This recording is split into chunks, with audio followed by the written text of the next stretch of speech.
Friends तो आज के देखो আমি পনিরের একটা রেসিপি ট্রাই করব তো সেটাই তোমাদেরকে দেখাবো।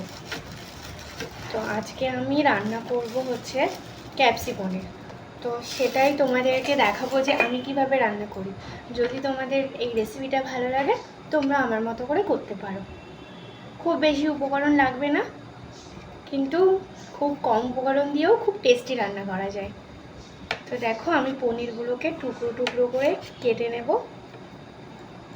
কেটে একটুখানি বাটার আর একটুখানি সাদা তেল দিয়ে ভাজবে। ভেজে 10 থেকে 15 মিনিটের জন্য উষ্ণ গরম জলে রেখে দেবে। সেটা অবশ্যই লবণ আর চিনি দিয়ে হালকা করে গরম করবে। তো তারপর ভিজিয়ে রাখতে হবে। 10-15 মিনিট পরে জল থেকে তুলে নেবে।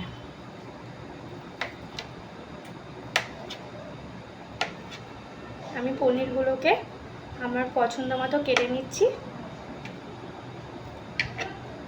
চল, কাটতে তো টাইম লাগবে, আমি কেটে তারপরে বলি। দেখো তোমাদেরকে আমি যেমন বলেছিলাম সেই মতোই কেটে ভিজিয়েও দিয়েছি পনিরগুলোকে।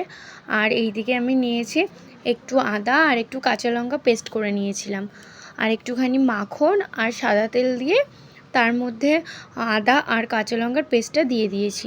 তারপর দেখো আদা কাঁচা লঙ্কা কিছুটা ভাজা হয়ে গেলে তারপরে ক্যাপসিকামগুলো হালকা করে ভাজা করে নিলাম।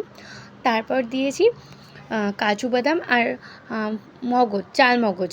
তো সেগুলোকে আমি ভিজিয়ে রেখেছিলাম, প্রায় 1 ঘন্টা মতো ভিজিয়ে রেখেছিলাম। ভিজিয়ে রেখে তারপর পেস্ট করে নিয়েছি। পেস্ট করে ওই ক্যাপসিকাম আর হচ্ছে আদা আর লঙ্কার মধ্যে দিয়ে দিয়েছিলাম। তো এইগুলো হালকা হালকা করে আমি কষিয়ে নিচ্ছি। তো খুব হালকা আছেই কষাচ্ছি। তো কষাতে কষাতে যখনই দেখবে তেল ছেড়ে গেছে তখনই রেডি হয়ে যাবে মশলাটা। তো তারপরে আমার মনে হলো যে একটুখানি সাদা হয়েছে, তার জন্য আমার একটুখানি কাশ্মীরি লঙ্কার গুঁড়ো দিতে হবে। তাই আমি কাশ্মীরি লঙ্কার গুঁড়োটা একটু দিয়ে দিয়েছি। দিয়ে নাড়াচাড়া করছি। তো প্রায় বেশ খানিকক্ষণ আমি মশলাটা কষিয়েছি। তো মশলাটা কষানোর পর দেখো আমি একটুখানি ওই যে লবণ আর চিনি দিয়ে রেখেছিলাম, সেই লবণ আর চিনি দেওয়া সেই জলটাই আমি একটুখানি দিয়ে দিয়েছি এর মধ্যে। তো আমার যতটা মনে হলো যে এই পরিমাণটা আমার লাগবে, তো সেই মতোই আমি দিয়ে দিয়েছি। তো গ্রেভি যে যেরকম খাবে সেরকমই দিতে পারে। কেউ যদি চায় একটু বেশি তো একটু বেশি, আর যদি কেউ চায় একটু কম তো একটু কম। তো গ্রেভি যে যার পছন্দ মতো। আর জানো তো এই মশলা কষানোর মধ্যে আমি একটুখানি কসুরি মেথি দিয়ে দিয়েছিলাম। তো আমার স্মেলটা ভালো লাগে তার জন্য দিয়ে দিয়েছিলাম।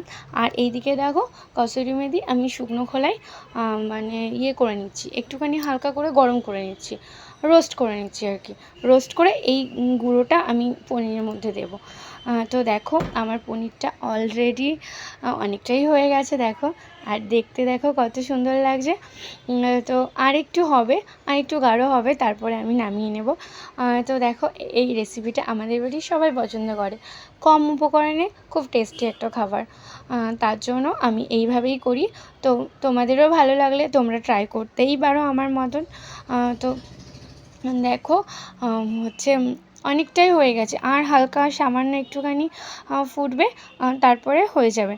তো দেখো আমি যেই ড্রাই রোস্ট করেছিলাম সেই কসুরি মেথিটা হাত দিয়ে ভালো করে ভেঙে নিচ্ছি, মানে ভালো করে হাত দিয়ে, যেহেতু ওটা একটু শক্ত হয়ে যায় ভাজার পর, তার জন্য হাত দিয়ে সহজেই গুঁড়ো হয়ে যায়। তো আর কিছু তোমাদেরকে দিতে লাগবে না, মানে বাটার জন্য কিছু ইউজ করতে হবে না। তো দেখো আমি এইটা দিয়ে দিলাম পনিরের মধ্যে। তো দেখো প্রায় হয়ে গেছে। আর কাজু বাদাম দেওয়া যেহেতু একটু পাতলা পাতলা লাগছে, প্রায় 5 থেকে 10 মিনিট রাখবে, দেখবে এমনিতেই গাঢ় হয়ে যাবে। তারপর দেখো ফাইনালি আমি হচ্ছে শাহি গরম মশলা দিয়ে দিলাম, আর একটুখানি সামান্য একটু মাখন দিয়ে দিলাম। দিয়ে এগুলোকে 5 থেকে 10 মিনিটের জন্য ঢেকে রাখবো, তারপরে সার্ভ করব। তো বাড়িতে তোমরা বানাবে, দেখবে টেস্টটা কেমন হবে। তো আজকের মতো এখানেই শেষ করছি।